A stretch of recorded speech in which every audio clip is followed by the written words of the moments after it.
দর্শক, আপনারা জানেন আজকে সন্ধ্যা 7:30টায় বাংলাদেশ ভারতের ফুটবল ম্যাচ, যেই ম্যাচটিকে ঘিরে আসলে বিশ্বের বিভিন্ন প্রান্ত অবস্থানরত প্রবাসী বাংলাদেশি সহ দেশবাসীর সকলের বিশেষ দৃষ্টি রয়েছে। কেননা আপনারা জানেন ইতিমধ্যে বিশ্বমানের একজন খেলোয়াড় বাংলাদেশ দলে যুক্ত হয়েছেন, যিনি হচ্ছেন হামজা, যাকে ঘিরে বাংলাদেশ দলের যারা সমর্থকরা রয়েছেন তাদের অনেক আশা আকাঙ্ক্ষা প্রত্যাশা রয়েছে। তেমনি বাংলাদেশের বিপক্ষের যেই শিবির অর্থাৎ বাংলাদেশ ভারতের যেই দর্শক বা ভারতের যে সমর্থক, তারাও কিন্তু অনেকটা উৎকণ্ঠা উদ্বেগের মধ্যে রয়েছে। হয়তো আজকে বাংলাদেশের কাছে ভারত ম্যাচটি হারতে পারে। তবে যেটি হোক, এটি আসলে খেলার মধ্যেই সীমাবদ্ধ। তবে সবচেয়ে গুরুত্বপূর্ণ যে বিষয়টি, সেটি হচ্ছে আমাদের বাংলাদেশ ফুটবল ফেডারেশনের অব্যবস্থাপনা, যেটি আমরা ইতিমধ্যে বিভিন্ন সংবাদ মাধ্যমে দেখেছি।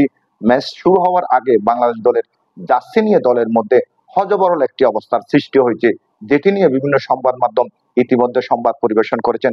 যারা আমাদের দেশের জন্য খেলেন, দলের জন্য খেলেন, তারা আসলে দেশের প্রতিনিধিত্ব করেন। এখানে দেশের ভাবমূর্তি আমাদের দলগুলোর সাথে সম্পৃক্ত রয়েছে, যেটি আমি মনে করি আমাদের ফুটবল ফেডারেশনের বোঝা উচিত। এখানে একটি গুরুত্বপূর্ণ বিষয় যেটি হচ্ছে, বিভিন্ন সংবাদ মাধ্যমে বাংলাদেশের জার্সি নিয়ে যে নিউজটি করা হয়েছে, এটি বাংলাদেশের ইমেজের জন্য কোনোভাবে আসলে আমরা কামনা করি না, এটি কোনোভাবে কাম্য নয়। দর্শক, বাংলাদেশের জাতীয় দৈনিক প্রথম আলো এই সংবাদটি করেছেন। তাদের শিরোনামটা আমি পরেই আপনাদেরকে তারা আসলে কি লিখেছে সেই বিষয়টা আপনাদেরকে একটু জানাতে চাই। ম্যাচের আগে বাংলাদেশ দলের যাচ্ছে নিয়ে হযবরল অবস্থা, যেটি তারা শিরোনাম করেছেন। শিলংয়ের স্থানীয় সময় আজ সন্ধ্যা 7টায় বাংলাদেশ ভারত ফুটবল লড়াই।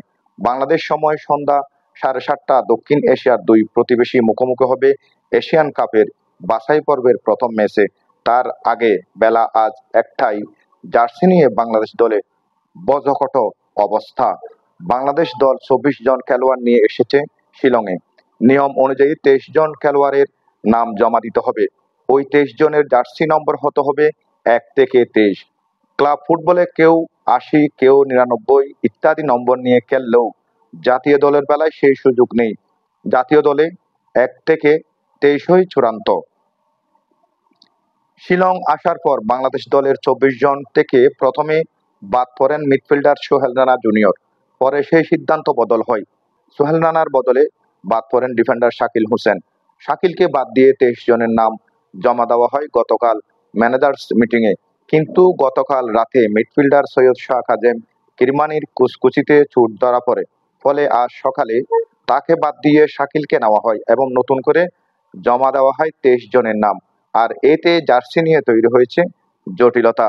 কাজেমের জার্সি নম্বর দেওয়া ছিল 21।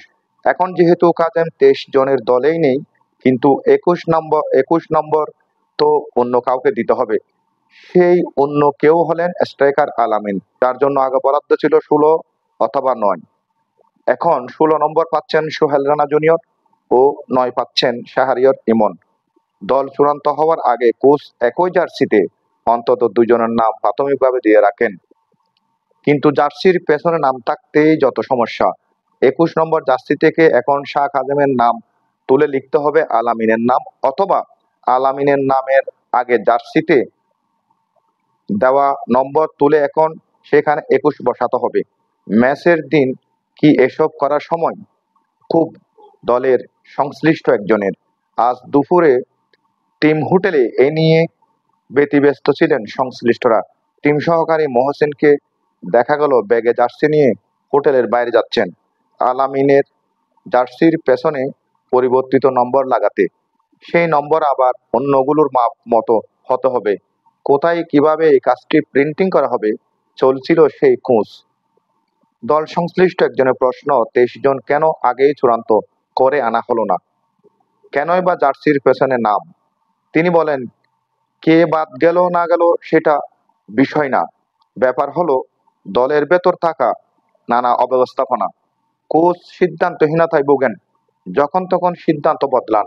সকালে একজন বাদ তো বিকেলে আরেকজন। ফুটবলারদের জার্সির পেছনের নাম এখন অনেক দেশই দেয় না।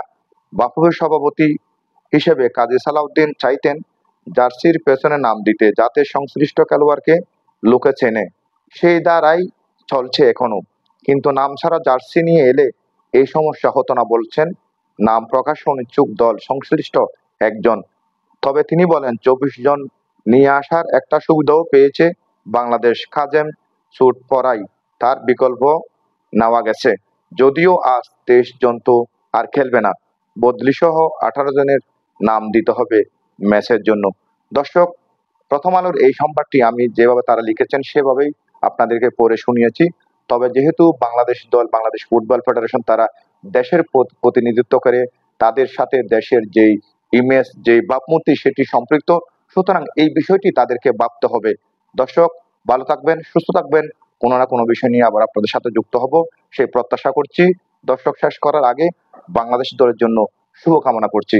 ধন্যবাদ সবাইকে।